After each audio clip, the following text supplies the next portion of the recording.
welcome to ISAY, a podcast where we listen and you yap.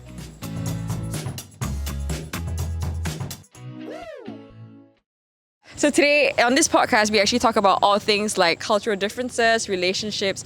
Basically, we want to help you go through life abroad, go through different mental health issues by listening and hearing other people's stories. So today we have a new guest, a special guest.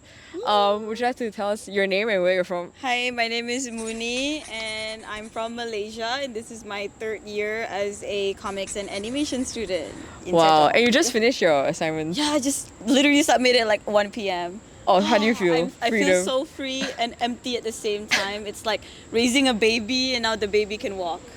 Like, wow, my baby is gone. You know, like, wow, okay. Yeah, okay, so Moody, today we're going to be talking, our topic is going to be about relationships and what dating abroad is like. So like, because you know, all of us are international students and like, maybe people think that dating abroad is different from back in your home country. So maybe you can shed some light. What do you think is the biggest difference between like dating in Korea and dating back home in Malaysia? I think mainly it's the variety of people that you meet, because in Malaysia you're only gonna meet like a certain type of people. Yeah. The patterns is like the same, and it's like you can guess what they're gonna do. But in here maybe you can meet various types of other international students. I think it's more fun and more fun to explore. But at the same time, it do comes by its own price, because you're studying abroad. People tend to not want to be in a committed relationship, and that's where you have to draw the line between like letting someone take advantage of you, or you have to really choose someone who's worth spending time with. Okay. Oh yeah. So Moody, you mentioned you mentioned you touched a little bit on like situationships, and I think situationships are actually pretty common among young people, not just in Korea but like everywhere. What do you think it's like? Why do you think it's so common among young people? I think it's like, I don't know, but who invented situationship? But it's very new, and people has been taking advantage of it. They've been abusing it. Yeah. Like, I think it's more of like a talking stage, but they don't want to commit, so they just jump straight. They just cross the border without having to like have a title that they have to commit to. Yeah. And maybe amongst college students who really don't want to have commitment, that's why it's so popular. But like, it's also very traumatizing, because like once you're in it, you also don't know like, why am I crashing out over a guy I'm not even dating? Like, that's crazy. Yeah, so it's a waste of time for us. Don't do it. Like, oh, he's for me, she's for me. But like, if you guys don't have any label, don't waste your time. Get a life, get a job. Actually, just get a job. Yeah. Do you think being in it's harder to commit when you're in a temporary stage of life? Like, because now life abroad, like we're temporarily abroad, so like that's why people don't want to commit in a long-term relationship. Yeah, but then that just makes it ever more traumatizing. Like, you living abroad is already a bad experience. Like, it's also traumatizing. Yeah. So like, and then you have to like put another layer of trauma, which is like the situationship guy that ruin your life. Do you think that's kind of like a coping mechanism? Maybe, but it's more of like someone who is insecure and does not know how to commit, wanting like a quick relief of like shots fired. Shot like, oh, what is that word? Like, shots fired. Utopia, sparks of utopia. Like, oh, I'm so happy. Yeah. But I'm happy not because of myself, because of this one person. And that's why, like, it's more about how secure you are as a person. So like, you seem like really secure in yourself. Like, what tips do you have to help people who are single to actually like? People need to spend some time alone. Like, as much as you think, oh, I don't want to be a loser, I don't want to be a loner, you need that alone time to really think about yourself and move on. Because at the end of the day, when you die alone. when you die, you have to be secure. Die as a secure person. Don't die like, I need a man, I'm insecure. Like, no, like, get a life, get a job. Because like, when you clock in, when you put all that effort that you put on other people back to yourself, that's when it's all clocked in. Like, you just realize, oh, this guy who's been taking advantage of me and stepping all over me doesn't matter. What matters is you. Have you learned anything about yourself, like, as a single person? Even like learning what do you call it? Studying abroad. Yeah. And like it's more of like, because you are abroad, you are forced to be with yourself most of the time. Yeah. And as much as people are afraid of being alone, it's more of like feeling secure of yourself than being alone or feeling alone. That's two different things. Yeah. Yeah. That's cool. Another thing about knowing yourself, like, what do you recognize what your attachment style is? What is it? I used to be an anxious attachment because I would always tiptoe over thin ice about what other people would do or think or feel. I would try to people please and make other people happy and change how they feel, when in fact it's not my responsibility to make people feel how I want them to feel. It's their life and my life is mine. So, and then I kind of like detach myself from that kind of chase, and that's how you become a secure person, is when you leave your anxious attachment behind. Like, because usually what anxious attachment people, they're very attracted to people that are like avoidant. So like the moment you detach yourself from this avoidant person in your life that keep coming back to your anxious attachment, just detach and sit back and put all that energy back to yourself, and then that's how you become secure. That's really good tips, guys. Get a job. Self-care. I mean, I think you talked a lot about like all these things, but I'm pretty sure it took some time to get there. Like, did you like do you have any situations where you realize that, like, because living abroad, sometimes you're far away from your support system. Do you find that like your attachment styles or like things that you're struggling with come to the surface, like when you are put in this kind of scenarios? Yeah, I think it's because we are far away from our friends, from our families and friends back at home, that we tend to desperately attach ourselves, parasite ourselves to this one friend or one person abroad that we can depend on. But instead of making it us secure with ourselves, it's making us more insecure, because we keep thinking, can I do this if this other person is doing this? Like at the end of the day, it doesn't matter. It's you. It's true. It's you that matters. So the support system should always be yourself. You should not put your support system as my mom or my friend or my best friend or my boyfriend. No, the support system should be yourself at the end of the day, because they're not gonna be there for you forever. I think what you're trying to say is basically, like, at the end of the day, if you're confident in yourself and like you don't heavily rely on one person, you can do anything, because you're just so like you're able to like hype yourself through every single like situation, which is really good tips. But yeah, anyways, thanks Muni. Hope you enjoy your popcorn. Thank you for the popcorn. No worries. All right, now we have another guest. Maybe you can introduce yourself and tell us where you're from. Hi, my name is Rachel and I'm from Myanmar. Which major are you from? I major in business administration. You're welcome, Rachel, to the podcast. Alright, so today we're actually talking on the topic of relationships. So we kind of want to see what the difference between dating back home, like what the dating 101 is right here in Korea. So like what do you think is the biggest difference between dating in Myanmar and like in Korea? Well, I think the main difference is that, okay, so before we talk about this, I kind of feel like it's not kind of like a culture shock, but I think that when you kind of date a Korean guy, and then, you know, like you're gonna be seeing each other at the very beginning, you know, like it's not like technically you're not dating, but you're just seeing each other. But on the third date, they might ask you to be their girlfriend. It's like no matter what, you know, like how much connections you are having or not, they're gonna be like, will you be my girlfriend? So one time I was on a date with a Korean guy, and it was like on my third day. Oh, I said like it's mine. I should say like a friend of mine. But anyway, so I was like, and then he was like, oh, you know, like let's be in a relationship. On a third date. So I'm like, you don't know about anything. At all. And he was like, yeah, but we can figure it out later. When we're in a relationship. I'm like, it doesn't make sense. But yeah, so I kind of feel like here it's all about pali, and even in a relationship, it's all about like fast pace. Like you have to do it very quickly, and you break up, and you get another boyfriend, girlfriend. So. Do you think it's because the title is very important? Like, you have to be my girlfriend and boyfriend.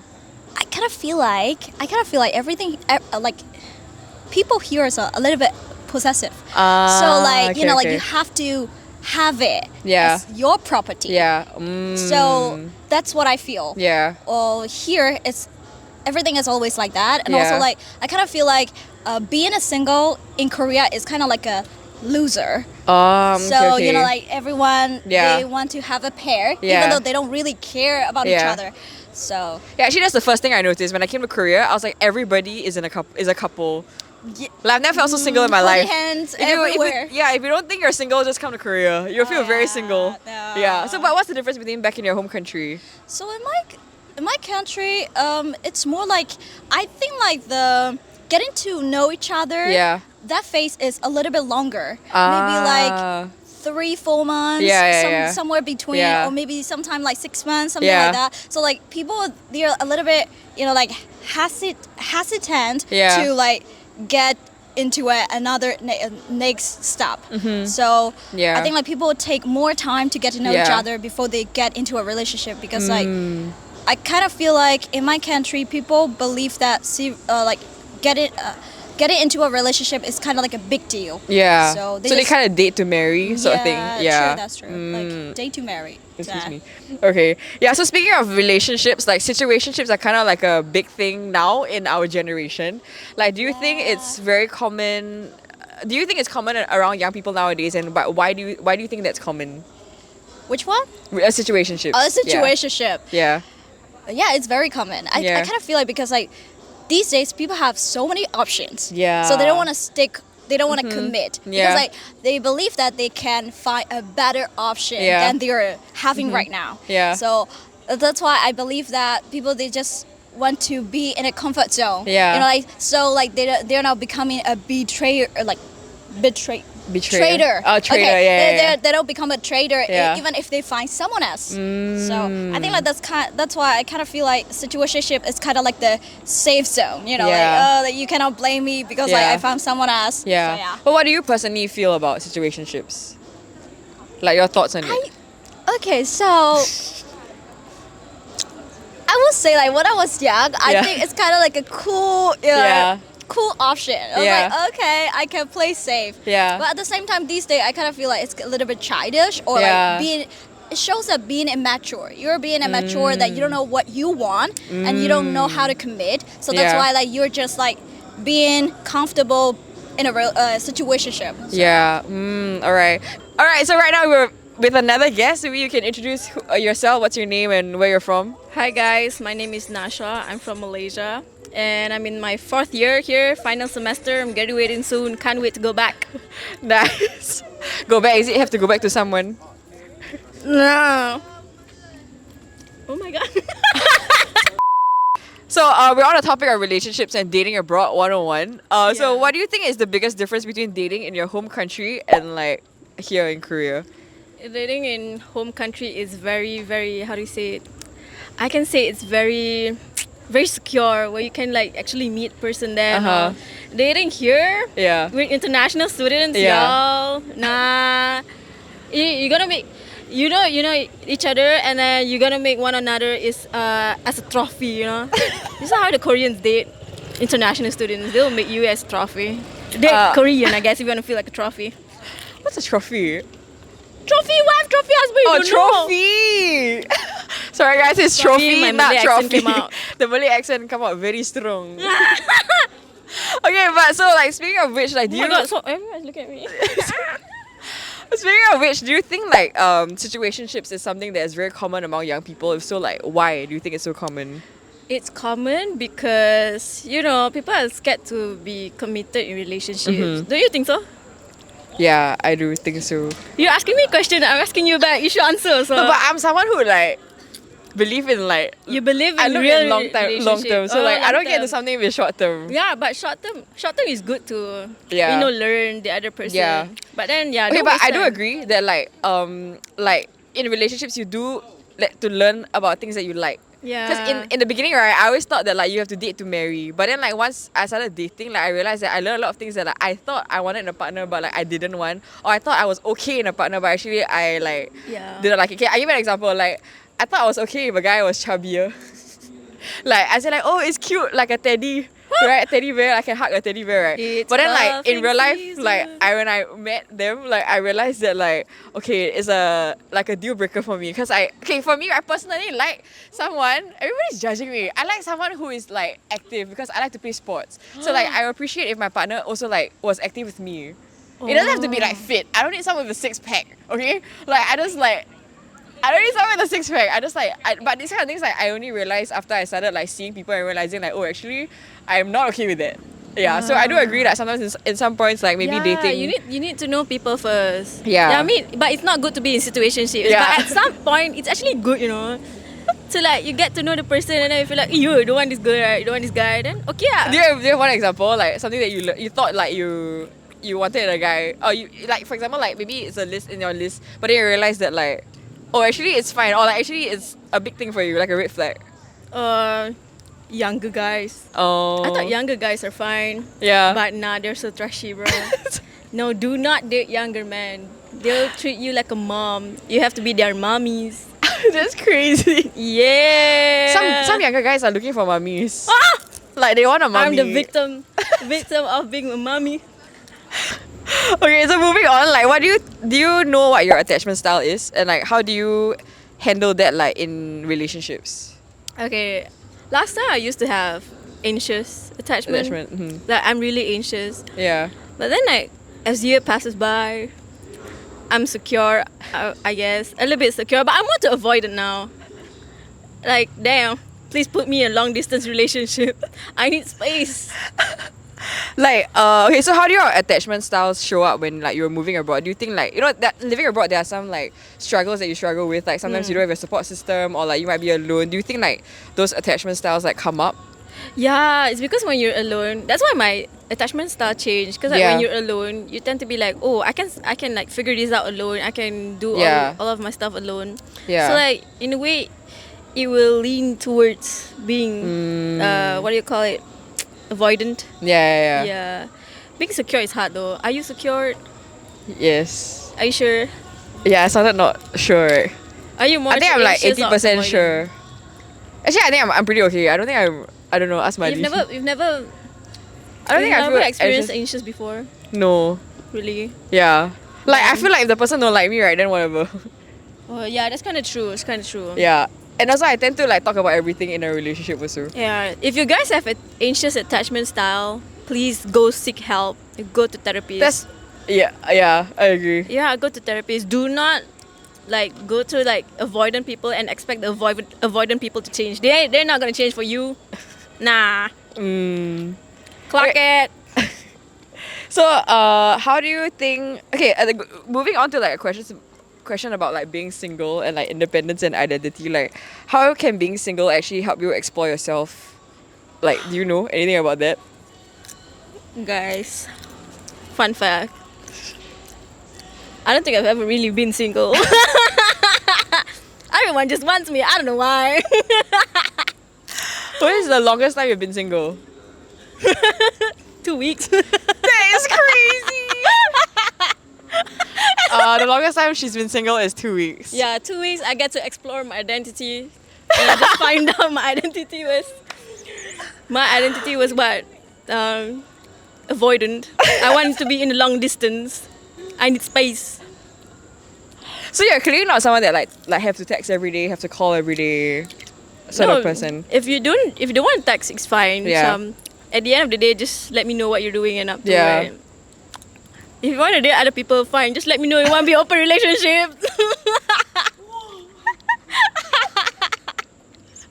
That's crazy. No, Okay. why? What's the point of changing? Yeah. What's the point of wanting all that if the person doesn't want to do that? Right. That's true. Do you have any? Okay, last question. Like, do you have a dating story that was very funny? It doesn't have to be yours. It can be like a story that you've heard. Dating story, yeah. The funniest dating story you've heard, or like the Oh my weirdest. god, I've heard this one. Yeah. So like, I've heard from another person from another country. Yeah. So like this girl, she has a kid. Yeah. She has a kid and she's taking like postdoctorate or doctorate. I don't know. She has a kid. Okay. Okay, she has kids. And then when she went to the country to study, Yeah. people didn't know that she has a family. They'd be Yeah. like, she has a husband, she has kids. And she started having boyfriends. Like plural. Yeah. Boyfriends. Like started having boyfriends. She has boyfriends. Yeah. Not boyfriend. Yeah. And then like until one day her husband found out. Uh-huh.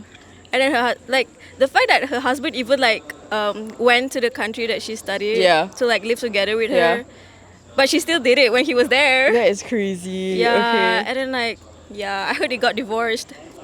Okay, the question was, what's the funniest, weirdest dating That was story? funny though. This is not dating. This is That was funny, y'all. I heard from a friend and a friend. yeah, So friend of like, friend. she's been paying for the guy's ChatGPT, right? And obviously he forgot to change the password. Oh. He forgot to change password and all. The girl still has the access to the boyfriend ChatGPT. You know what? The girl found out in the ChatGPT that the boyfriend has been eyeing on this girl's best friend. He was asking like, is it okay if I want to threesome with my girlfriend's best friend? That is crazy. I know, Who right? does that? Actually, I can't tell whether like men are really dumb or just very, very dumb. Yeah, but he asked ChatGPT, you know. You know what ChatGPT said? What? It's okay. It's okay. You have consent, it's fine. Go ahead. We should insert a screenshot. I can give you. Yeah, That is crazy. This like how the yeah. Yeah, and then I also heard about this ChatGPT guy, this specific ChatGPT guy. Right? Every time the girlfriend fight, he will ask ChatGPT, you know, like, what am I supposed to do if my girlfriend said this? What am I supposed to answer? And then the whole paragraph he just copy pasted in the That chat. is crazy. Oh my god. That's living in a new age at its finest. I Well, feel like you cannot trust anyone now. Can you Might imagine as well on a I dating date app? AI. Might as well just that. Yeah. ChatGPT. Oh no, can you imagine now like when you're dating, like whoever you talk to, they can just use AI. Yeah, that's my God. crazy. Oh my god. So be careful, guys. You Be don't know who you are talking to online might just be using AI. Yeah, It's not the real person. Yeah, unless you're those like weird. Oh my god, you use Dungan AI? No, I asked Tangan to help me respond. Oh, This is in Korean. how does that work? It's different lah. Ah, Yeah. Okay, thank you so much, Nashwa, for spilling the tea. you're welcome. Okay.